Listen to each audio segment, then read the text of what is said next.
Scotland. A land of stories whispered on the wind, carried by the waves that crash on the shore. City lights, country roads, misty mornings by the coast. Each photograph is a poem, each journey a diary of Scotland as we alone have seen it. There is no friend as loyal as a book or a song, and with every friendly face you meet, a new tale to be told, a new wonder to behold, a chance to be bold, to tread lightly and protect this place for future stories to come. So gather round and listen in. It's time for this story to begin. 2022 is Scotland's year of stories. Come and discover your own tale of Scotland.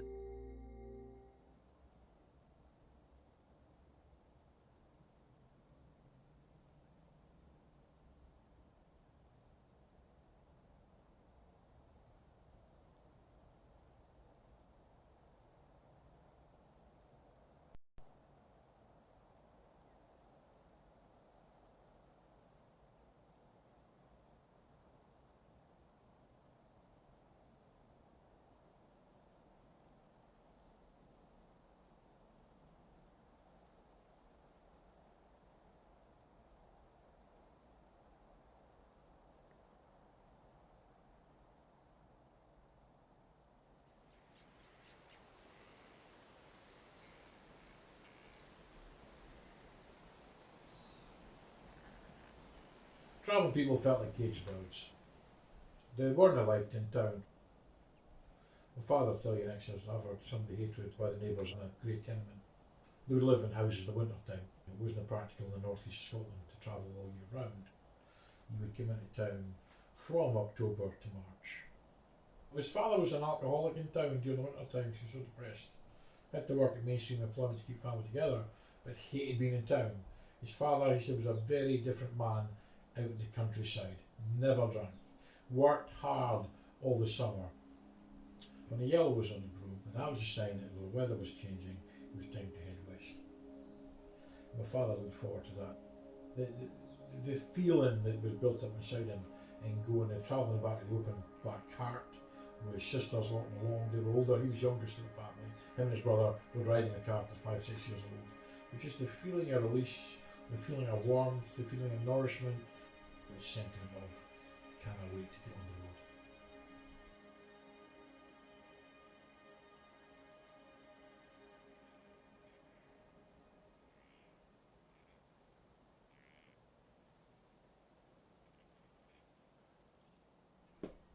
Ken ye dinna like it last, the winter here in Doon, for the scaldies miscry us, and they try to put us down. But they never heard the yearling, or seen the flaxen bloom, for the right tide up in houses, when the yellow's on the broom, when the yellow's on the broom, when the yellow's on the broom, the right tide up in houses, when the yellow's on the broom.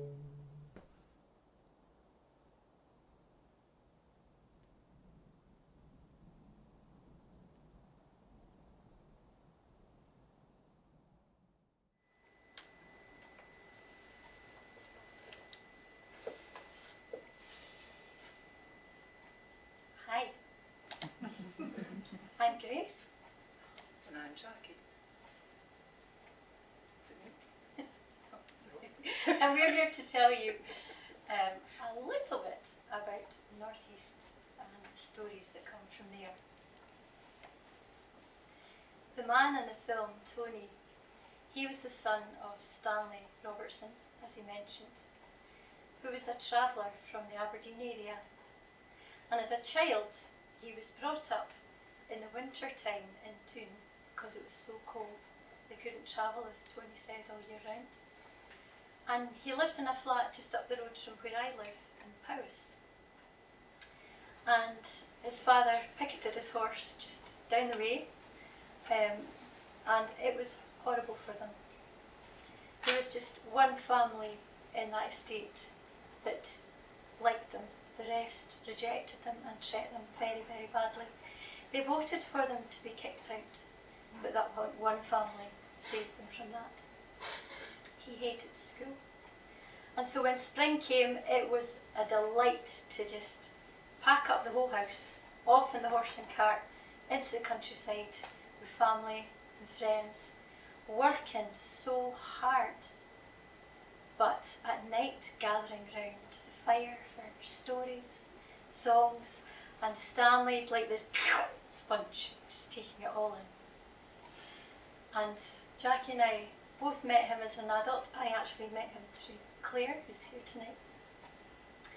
And he was so giving, so generous with his stories and songs, and he became like a second father to me in many ways. And I made up this wee song dedicated to him.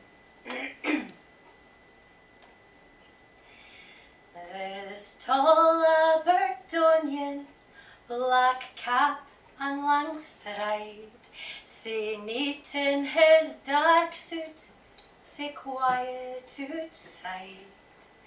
But what o' the traveller that lives within the vistas, horizons, the riches o' him?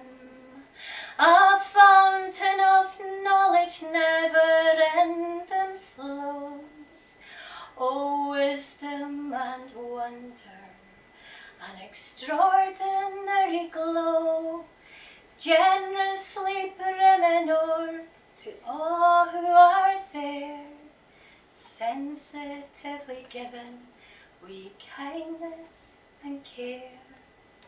We his great muckle hands and perceptive gaze, and oft times a stringent turn o' a phrase.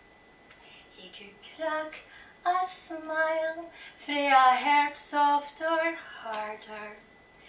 Wi' a tweak he could cause a chuckle and gales o' laughter, or wi' rendition o' a tender song cause a lump to rise, a sheen of tears to form. This traveller has given o' his precious past, priceless gems, a treasure to last, down through the ages, a stream to grow. May we continue the endless flow. O stories and songs, and that bit o' a tale, and gie your thanks to Stanley himself.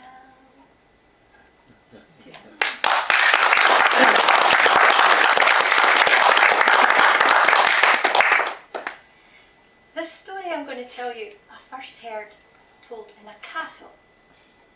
And for the life of me, I can't remember who told me. I'm really sorry. But I just felt it was appropriate for tonight. The house was cosy and full of steam as Bess was scrubbing away at all the bedclothes in the tin bath in front of the fire. It was a blue sky, frosty day, and the sun was glowing down and just bringing the snow that had come overnight to life. It was just beautiful. And soon all the washing was done, and Bess opened the door to take it out, and oh my goodness, it was bright and the cold was sharp. But there was a grin on her face because she saw Tom had dug a path round to the washing poles afore he'd gone to work that morning in the dark.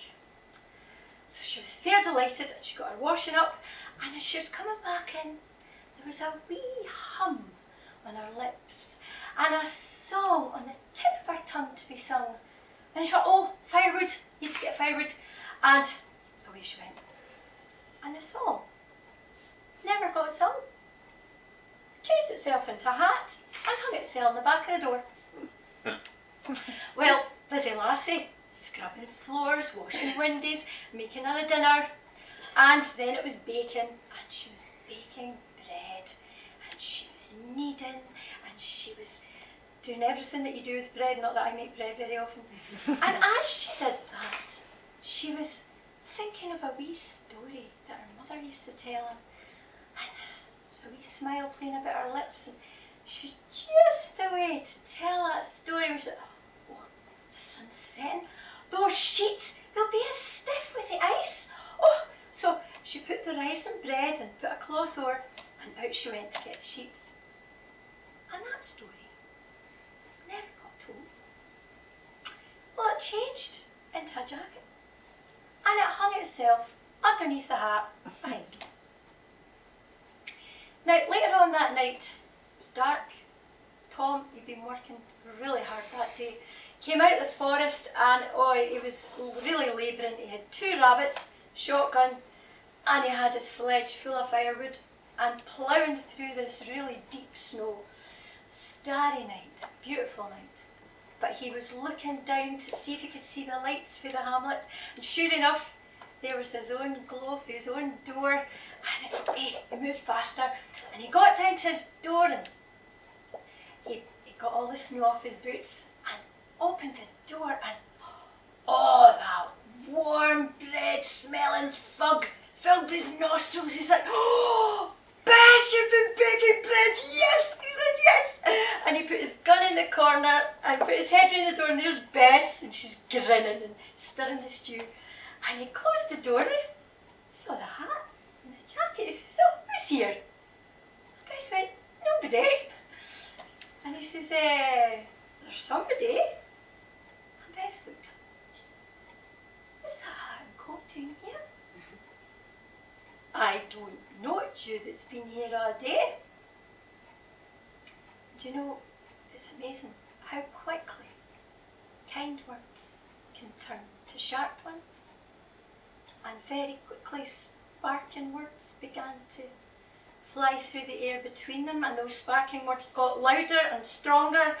One perplexed person, one very tired and hurt and confused person, and words were flung that weren't meant, and before Tom knew it, he was outside that door, and he was hurtling up that road as fast as he could in that snow, and the steam coming out of him.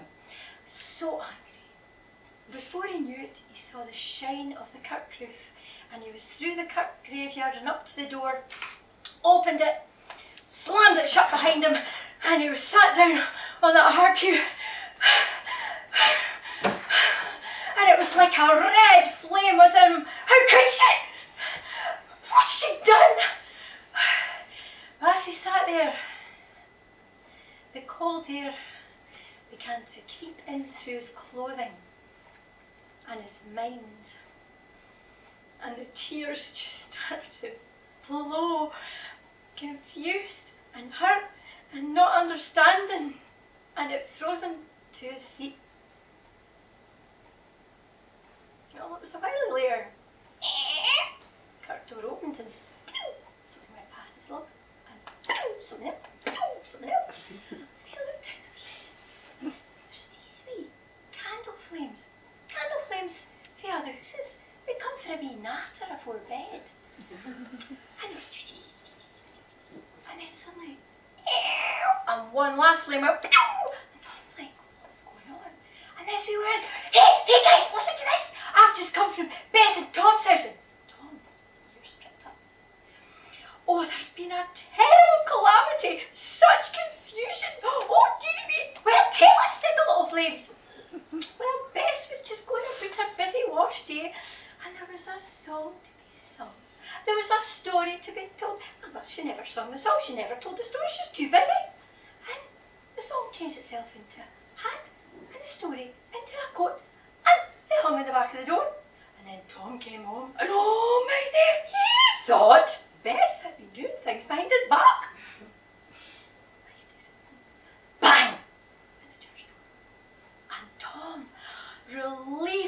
remorse flooding through him, he was skedaddling as fast as he could through the snow back down to home.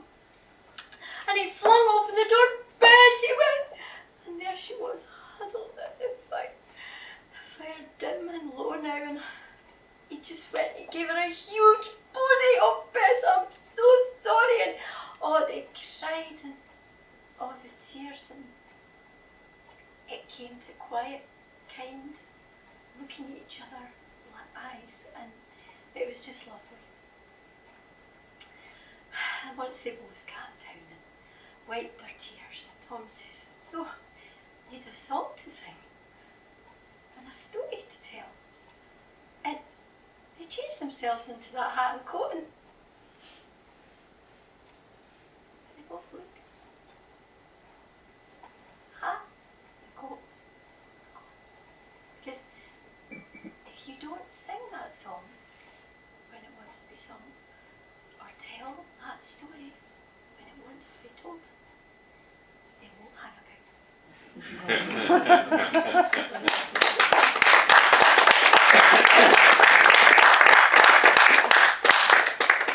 Thank you, Grace. Well, as Grace said, Stanley was a real sharer. He shared generously and often. And I want to tell a little bit about my first encounter with Stanley. It actually happened on an aeroplane on the way to London, but not in person, I should add. My first encounter with Stanley was through his book Exodus to Harvard, a book that is still one of my favourites and still inspires me.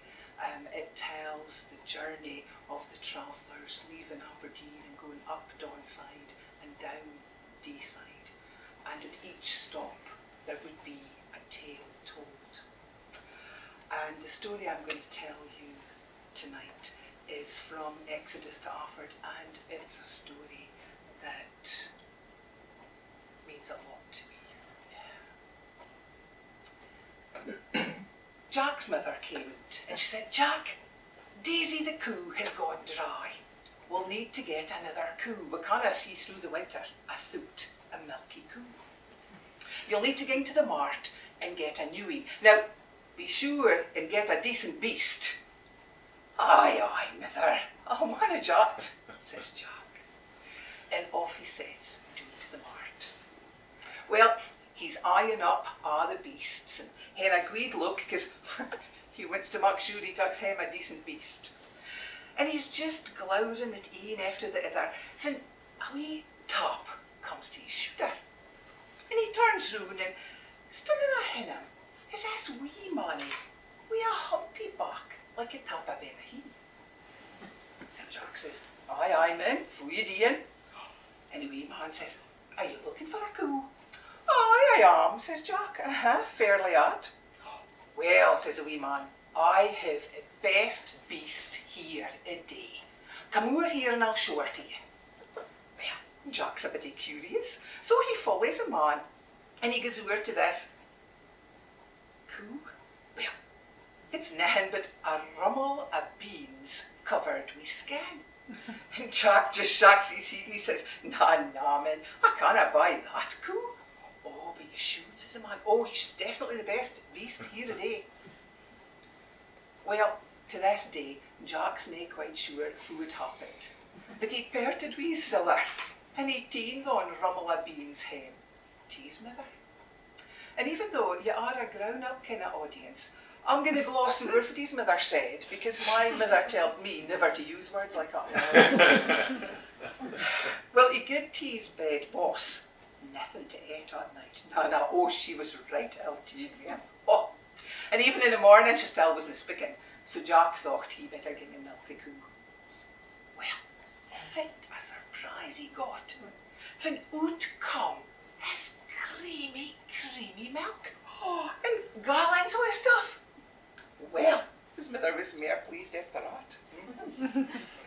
And it went on fine. She was making her cheese and her butter, and he carried on with the milking because he didn't fair like it in his coo. But ae day, Fa would come across a close, but a wee manny with a humpy back like a tap of benny. Aye, says Jack, fit like. I'm fair triggered with this goo, I have to say. You're right, she was a grand beast altogether. I told you that, said the man, but there's just a wee problem, Jack. I'm going to need to take her back. Nah. I paid fair and square for this beast, you're not getting her. Well, the trouble is, Jack, she wasn't mine to sell. Fit! Aye, well, she belongs to the devil, and he's needing her back. Well, he's nae getting her, says Jack.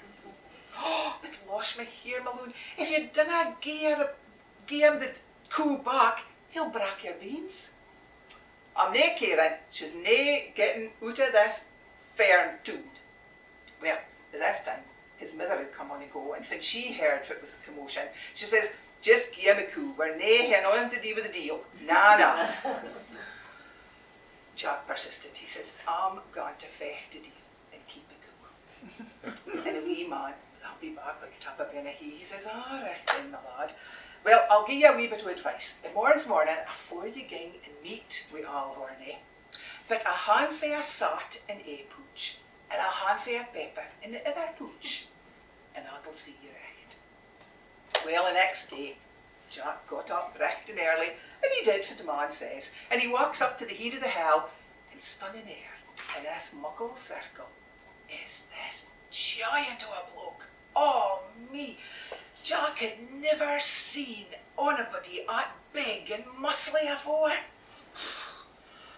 Well, the deal said, the person who pushes the other out of the circle shall be the winner.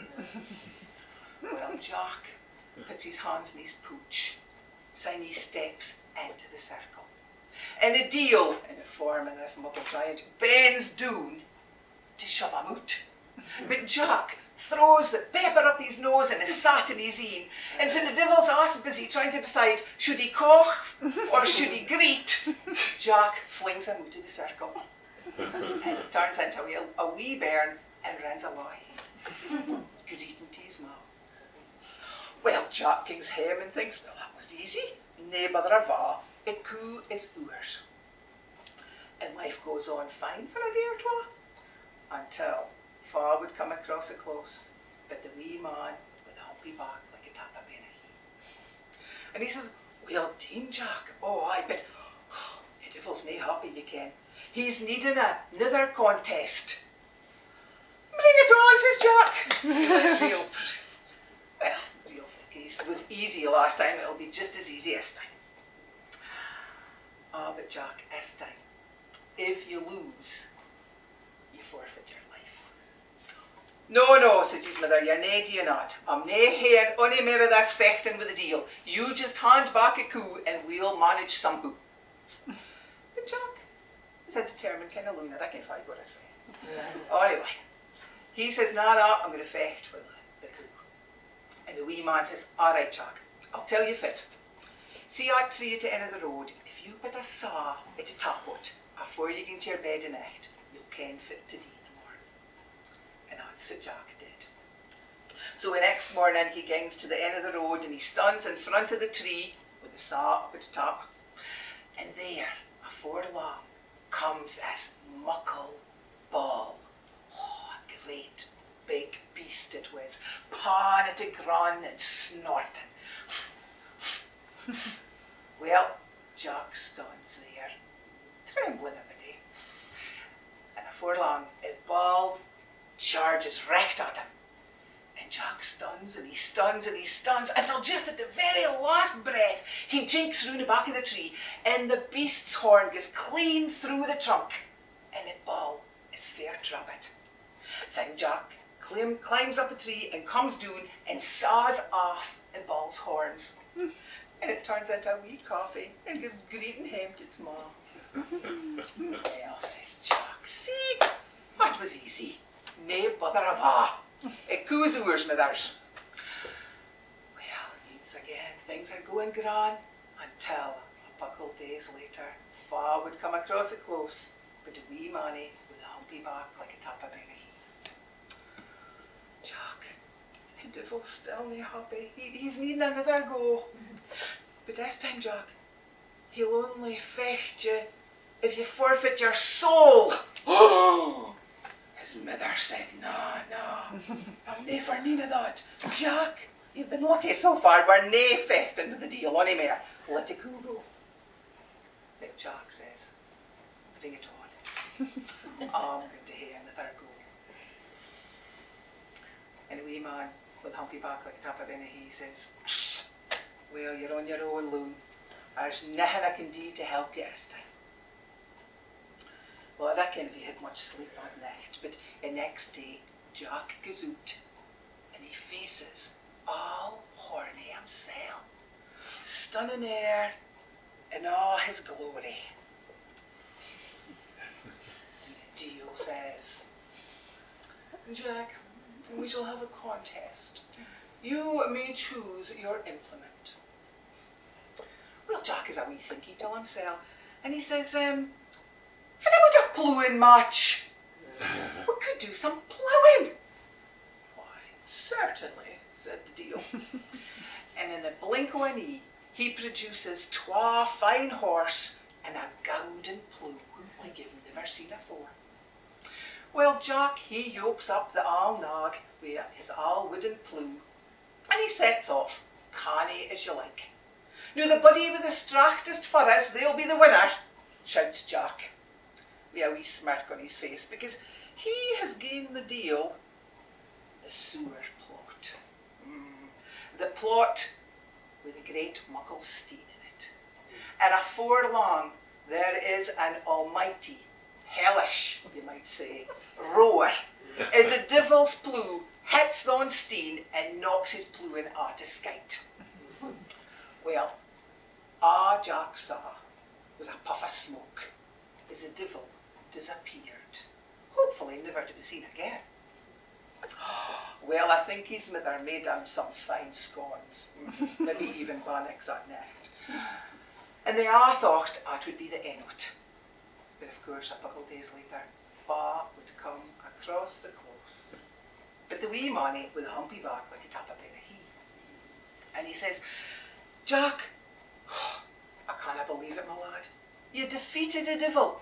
So there's just a thing I would like you to do afore I disappear forever. Oh, aye, says Jack. Is that a promise? Just a thing, said the wee man. Aye. Would you fetch me a drink of water and maybe a pail for the coo and a? Well, Jack knew to hump at that, because he thought, is this man implying I didn't look after my beast?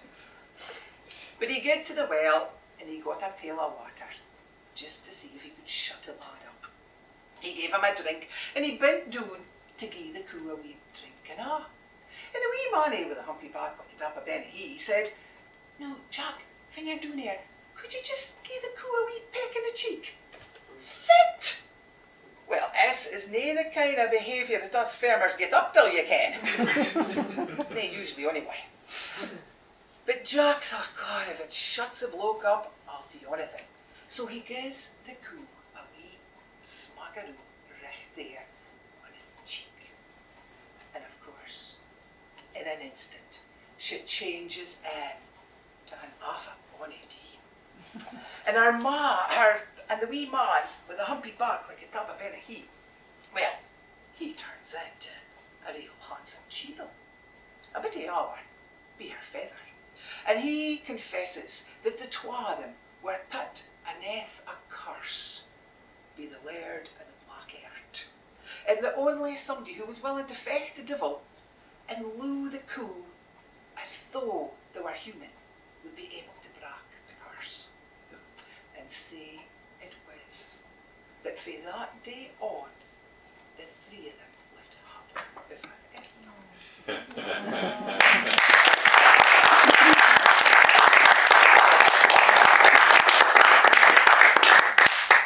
Jack's never did enough. Anyway,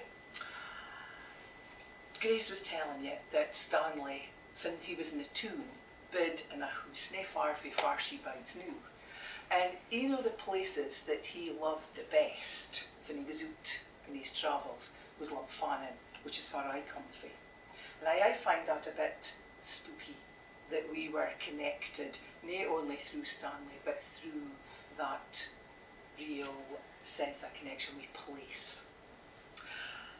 And we're going to hear now just how much Stanley did love Lunfannon in the words of his son Tony.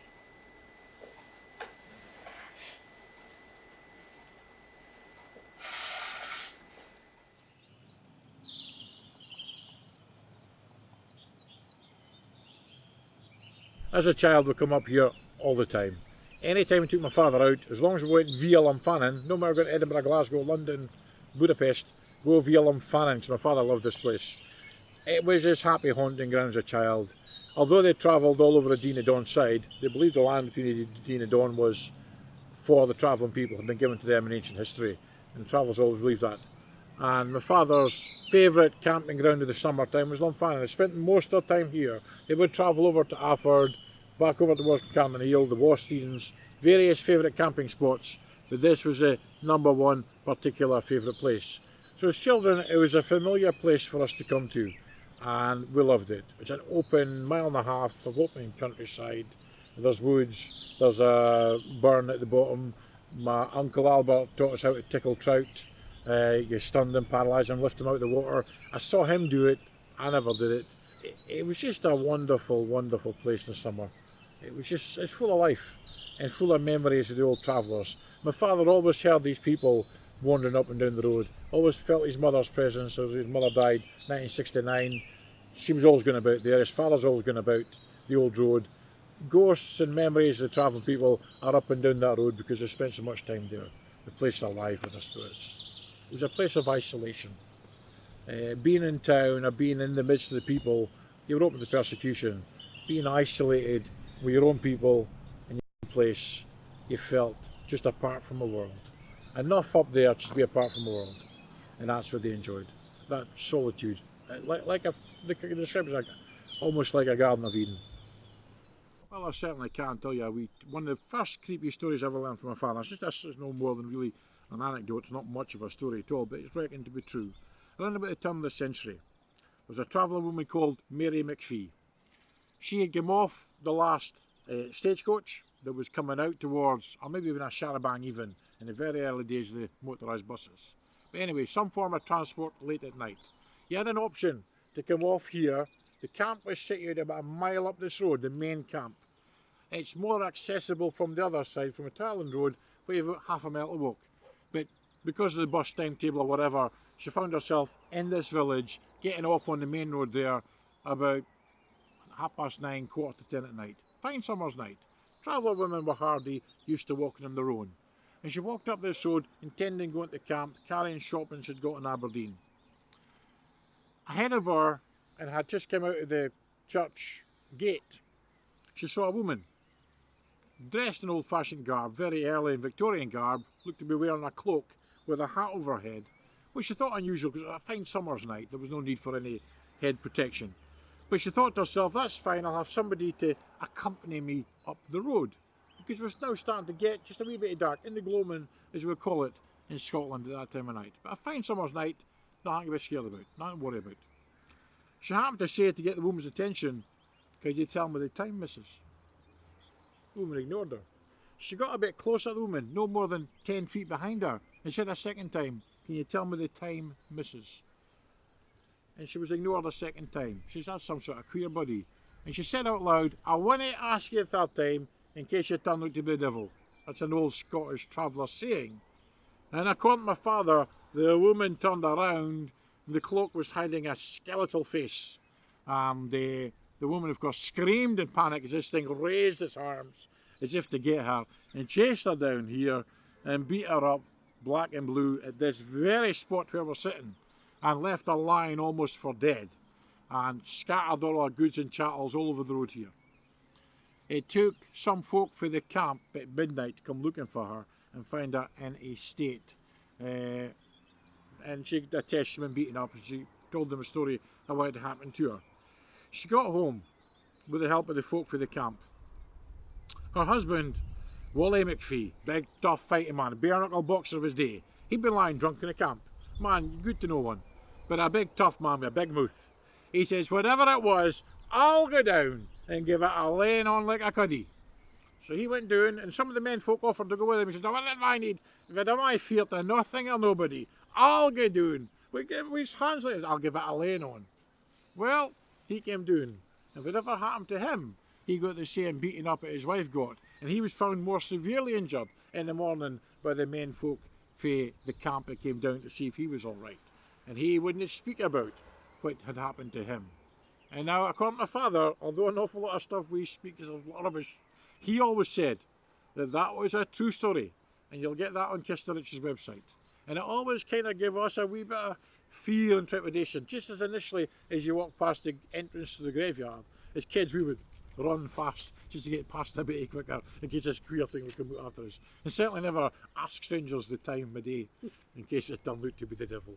That's just a wee anecdote of the old road, and exactly where we're sitting is where the beatings would have occurred. So, who knows?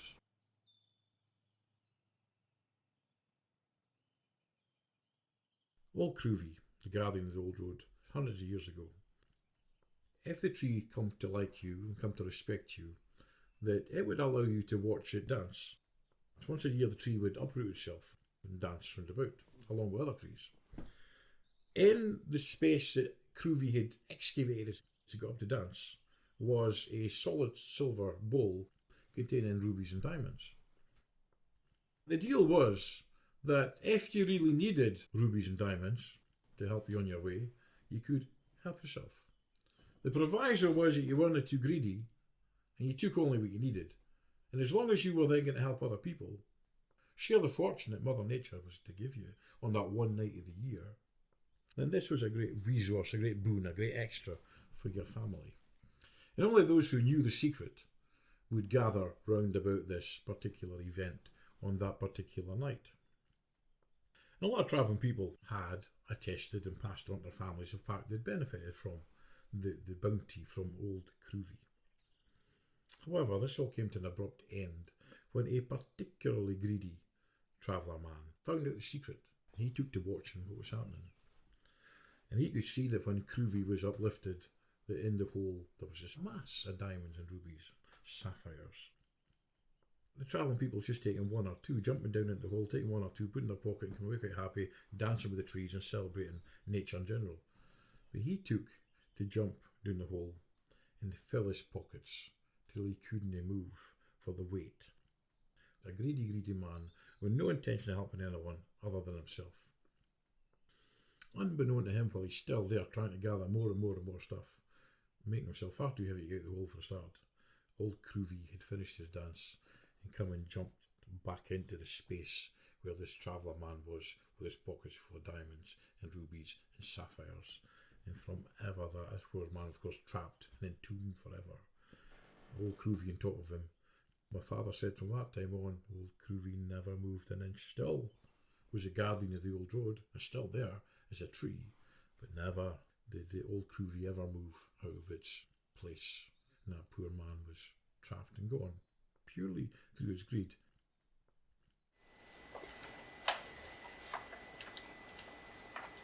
Well, as Jackie will attest, and possibly Claire as well, the story that Stanley told his family was a very different one to the one he told to us. Now, whether that was a Scaldy thing, being non-traveller, he thought we needed a bit more of a story, possibly.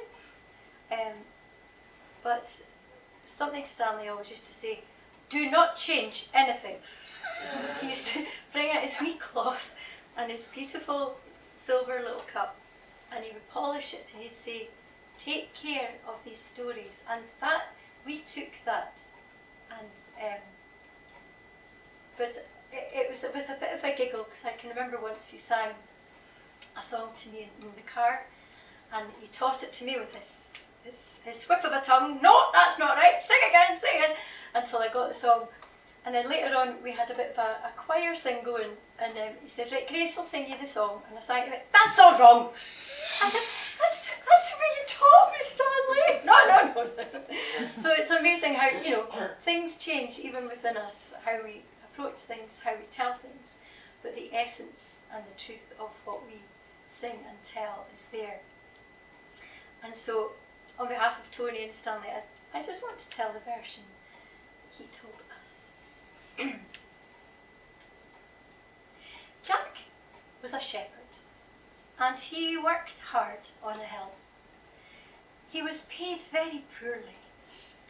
They lived in the estate where the laird was a greedy, gnarly man, and he was known as the Laird of the Black Arts because he dabbled in the dark things.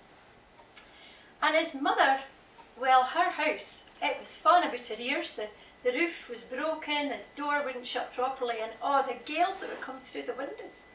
And Jack didn't have 2 pennies. And his mother, well, she would collect little wisps of wool. She would card, she'd spin them, and then she would knit tiny little simmets, little vests, and sell them at market. But not enough to mend a house. So this one day, Jack's in the hill, and it's a fine sunny day, and suddenly the bird's in the tree above his head. What a ruckus! And he's like, what's going on with you guys? And he could understand bird tongue. The birds all went, oh, Jack, it's so exciting. It's midsummer's the morning. Aye, okay. Aye, but it's 50 years since Alcruvian, the oak trees, danced with the maidens trees at the bottom of the hill, and they're going to do it the morning's night. Oh, says Jack, that's so exciting. Aye, we're not going to bide here. Oh, says Jack. Well, that night, he had to swing past the big house, and there was Jeanie. She was out feeding the hens just before bed. And he says, Jeanie. And Jeanie looked up, on his heart, he loved this lassie so much, but he just didn't feel he had enough to ask her to marry him. But they had a fine wee chat, and then he says, oh, Jeanie, the morning's night, I'm going to be up the hill. And he told her what the birds had said. Oh, says Jeanie, Jack, I don't think that's wise. And he says, I'll be safe, don't you worry. Oh, please be careful, she said. And there was love in her eyes too. And then the laird came out and, oh, Laird, I've got something to tell you. Aye, what is it, Jack? Well, it's going to be midsummer. I know it's midsummer. Aye, but you ken, it's going to be 50 years since Alcruvian, the oak. You're not going up that hill no more. Do you hear me? Oh, says Jack. Nah, too much magic about. Just don't know you go up. Oh, all right, says Jack. But he had other plans. Anyway, he went on to his mother's house, and his mother had cooked for him. And he's telling his mother, and his mother says, oh, why? When I was a lass, I minded that. I mind the trees. But I stayed away. You're going, Jack, are you? Well, I'm a bit curious. Well, you just watch yourself. I will, he says, I will. So, the next morning, Jack was away to sell off, and his mother says, Jack, just take this. And he went, aye, okay, she'd been knitting something. Just pooch. And off he went. Well, it was a busy day with the sheep because he decided to move them all off the hill. So he had to move them to new pasture. And then there was a moment in the afternoon when all the birds, suddenly the noise of them just increased and increased, and up into the sky like a black cloud, and they were away. And the silence was so quiet. Well, the afternoon passed really slowly. It was a warm day. And the evening approached, and as with midsummer, it never really got quite dark. But he went and he hid behind a dry stone dyke. And it was coming on about 11:30, when he started to feel it was like a hum through the ground. And that hum seemed to thrum through his body, and he watched as in the dim gloaming the trees began to sway, and this magical, wild music began to grow and grow and grow. And suddenly the trees started to move much, much more, and then the roots came out of the ground, and these great giant trees started lumbering down the hill in time to this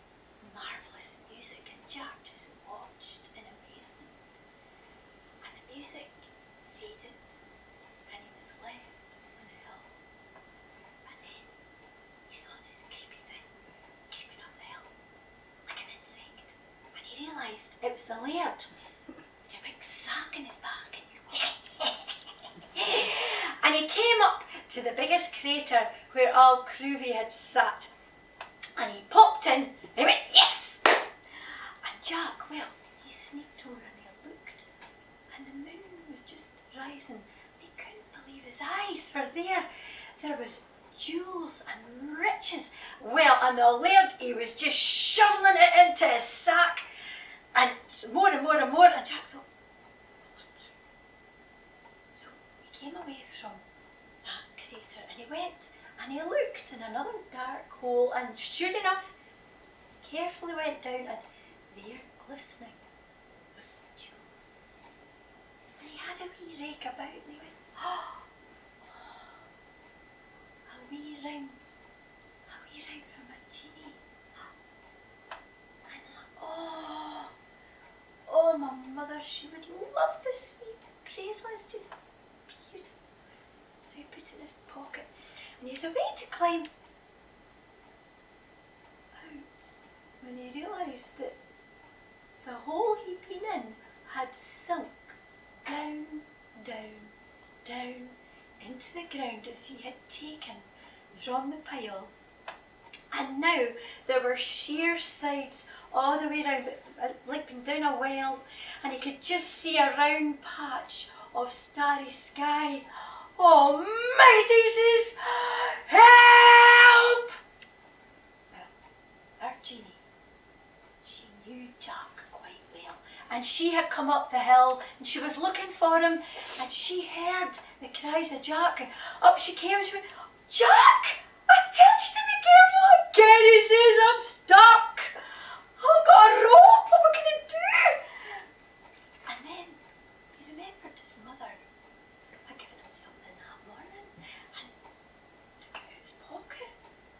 And he unravelled it, and his mother had knitted him a ladder. Oh, Jeannie, catch this, Gwen, catch it! And he threw it up, and Jeannie, she caught it. Oh my, a ladder! You hold one end, let the other end go. So Jeannie held one end and let the other end go, and it was just out of reach. But Jack, well, he jumped up and he got hold, and Jeannie, she managed to put it round a rock, and she's holding on for dear life, and Jack, he managed to climb up and out. And that was close. Jeannie, thank God you were there last. The laird. Oh my goodness, the laird! He went running over to where Al Creevy's great hole was, and there was no sign of the laird. And he listened, and down below he could just from way down deep, and he shouted, Laird! Laird! And the laird shouts down, and that's you, Jack! Get lost! Jack says, but you didn't understand! At that moment, the humming thrum began in the earth again, and the sound of wild music began to fill the air in the dark as these great big giants had finished their dancing with the birches and had come back up the hill. Quick, Jeannie, let's go! And away the folk went and hid behind the dry stone dyke as these great big trees came back and thunked down into their craters, and their great roots slithered back into the earth like great snakes. And all was quiet. And our laird, never seen again. And his son, a fine young man, he took over. One of the first things he did, he went round the whole estate and repaired all the houses for winter. And so Jack's mother's house, her roof was tight and the door was sorted, the windows. And Jack, well, he gave Jeannie that ring and he asked her to marry him. And she said yes. And he gave his mother the bracelet, and do you know, it was a very happy wedding. And for all I know, they are still living in that wee house to this day. Well,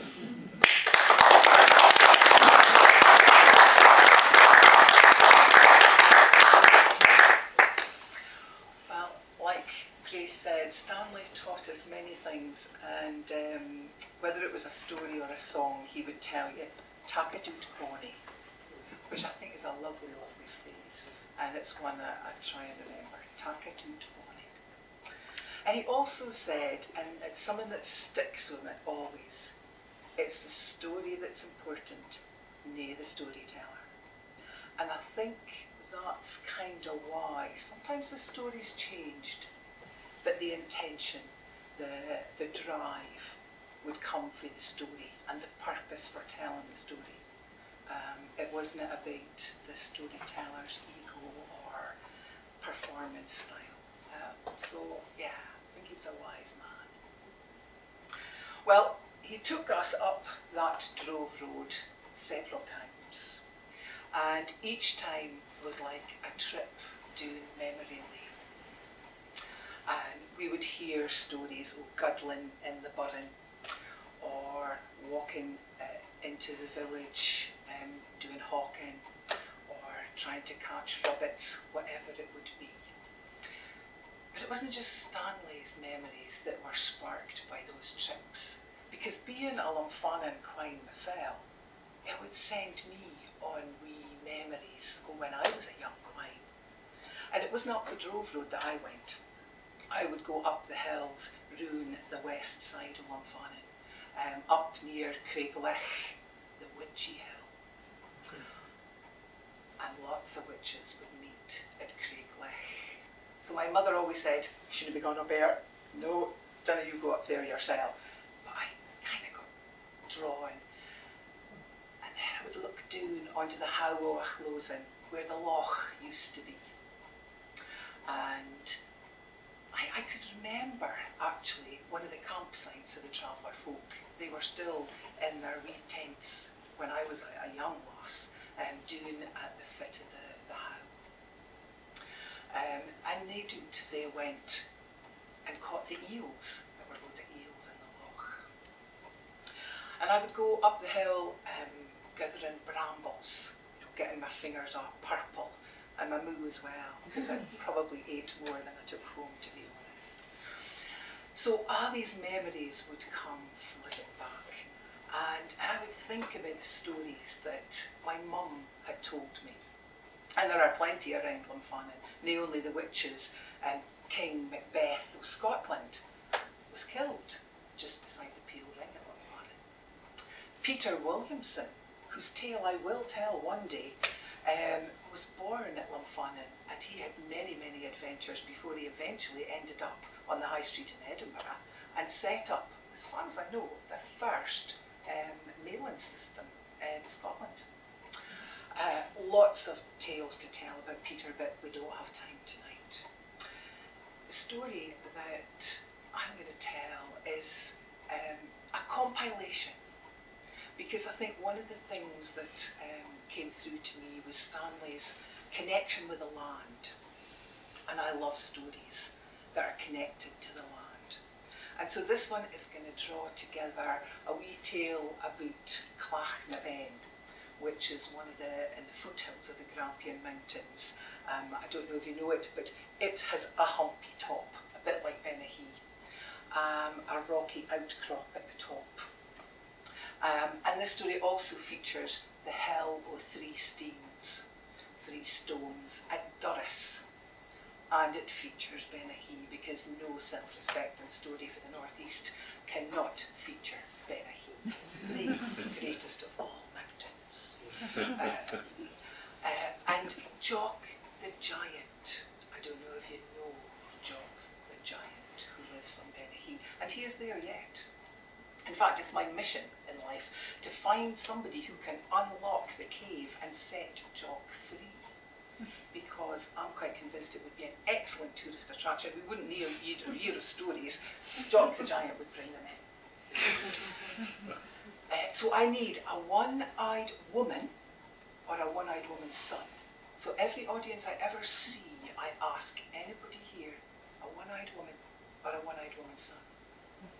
And every time I get disappointed, Grace. But the quest goes on. One day we will set Jock free. Although some people are a little bit anxious about that because he has a penchant for flinging steams. He threw a stone at the minister at Kenny. He threw one at the monks in Moneymusk. I think we're getting a bit of a sort of theme here. Maybe not the most religious of giants. But worst of all, he threw a stone at his friend Jock O'North and squished him. And you might think, what a hideous thing to do to your friend. But Jock O'North was walking out with Jock O'Menahe's girlfriend at the time. So, all's fair in love and war. Anyway, the story I'm going to tell is a compilation of these fragments of local lore for the northeast, drawing together these various hills. They say that a winter the devil came to bide in Durris. You might be thinking, Durris? Why on earth would the devil come to bide in Durris? Well, your guess is as good as mine. But they do say that he spent one Sunday heckling the minister for the reef top or the kirk. So he obviously had some enjoyment. But most of the time, I think he was bored. Yep, I have spent a day in Durris and that was enough, guys. So I reckon one morning, the devil got up, feeling somewhat bored, and he was twiddling his thumbs, wondering fit to do. And he was standing there in the hotel at Durris, and he looked across, and he saw a bit of he, and he thought, oh, Jock! Jock! He shouts. That's a thing for me, will a wee stone throwing contest. Jock, are you there? Well, out comes Jock. Bleary Ian. The monks had got him up at 4 o'clock in the morning again, and he was sick fed up of it. Oh, and he had ringets there he'd and black marks on Etty's head. Oh, he says, fit is it? Oh, you horny. Fit do you need him? Well, the devil says, fit a boot. A steam throwing contest, Jock. That would just brighten up my morning in the end. Well, the devil had barely finished speaking for the first muckle steam came flinging right through his head. Oh, he'd the duck.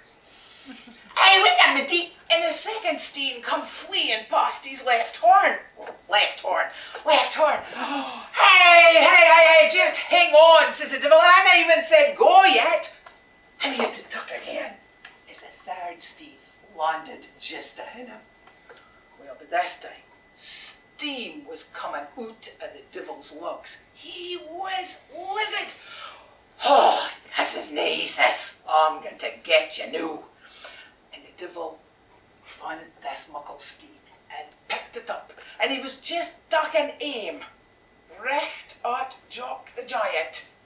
Then there was an almighty roar coming from this direction. Oi, horny! 4 many times have I dealt you to take your sticky socks up off and run? I am sick fed up with it. I have dealt you once, no, twice, 3, 4, another times. I have had enough. Now if you're gonna get in here and sort out this sticky socks, I didn't get for the God to need it. Well, you can imagine. The devil was already seeing red. He was fair livid, and without thinking, he turned and he flung the steam at the noise. The noise just happened to be his wife. And she was at the top of Clachnabane, trying to sort out the washing, but that steam landed thump and top over. And to this very day, the poor woman is eye-trapped there. And you can see it, her head and then her feet a while there. Aye, you've seen it, Chris? Aye. Well, I don't ken if the devil was full of remorse, or if he just got really fed up at Durris. But he didn't hang around for muckle longer, and away he went, leaving a hinna, Clachnabane with its rocky outpost, with hella 3 steens, and Jock a Giant still flinging steens at Onity, till he got knocked in that cave. We're not sure who he got into the cave, you can. Some folks say it was a witch that bewitched him and put him in there. Other folks say he went on sale after killing his girlfriend because he was hurt, sorry. But whatever way it is, please, will you all again and see if you can find a one-eyed woman or a one-eyed woman's son, if you please. Thank you.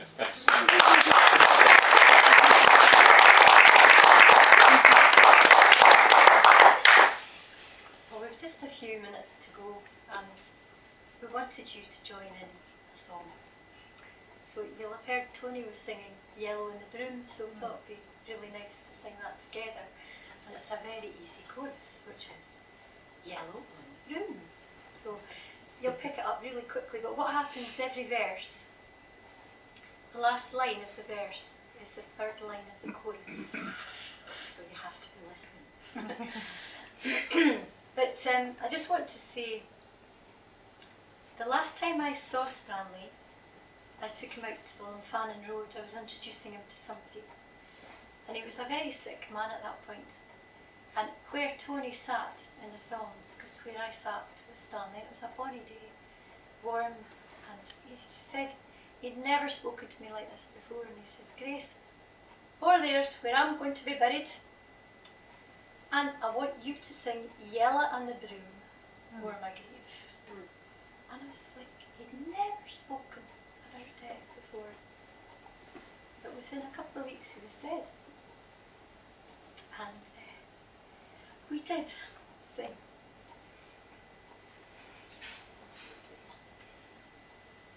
And do you know what? On that very day, my granddaughter was born. So it's a day of mixed emotions for me.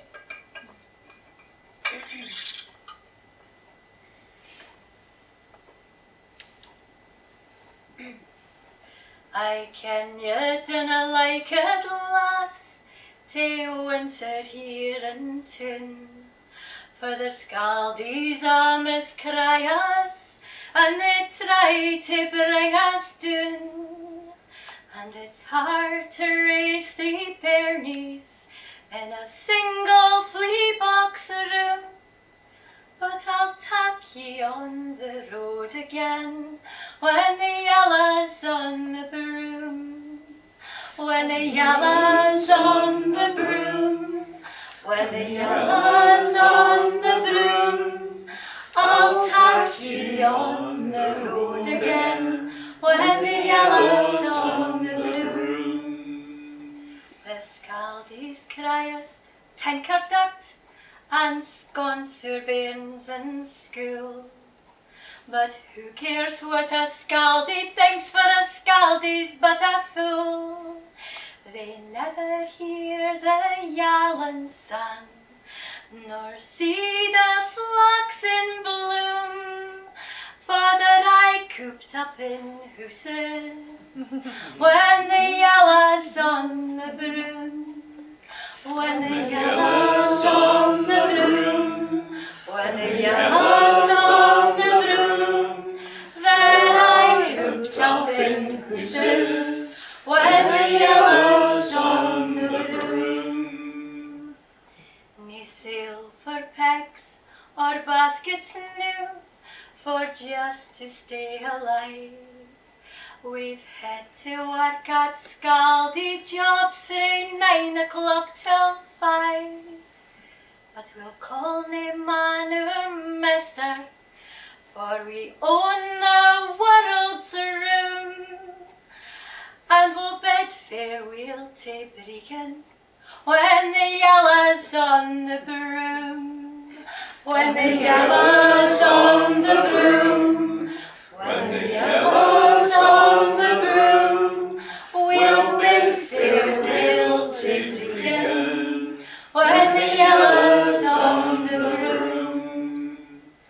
I'm weary for the springtime, when we tak the road yin's mere, to the plantain and the perlin and the berry fields o' Blair, where we meet up wi' our kinfolk fae a' the country round, and the Ghana boot folk tak the road when the yellow's on the broom, when the yellow's on the broom, when the yellow's on the broom, and the Ghana folk tak the road.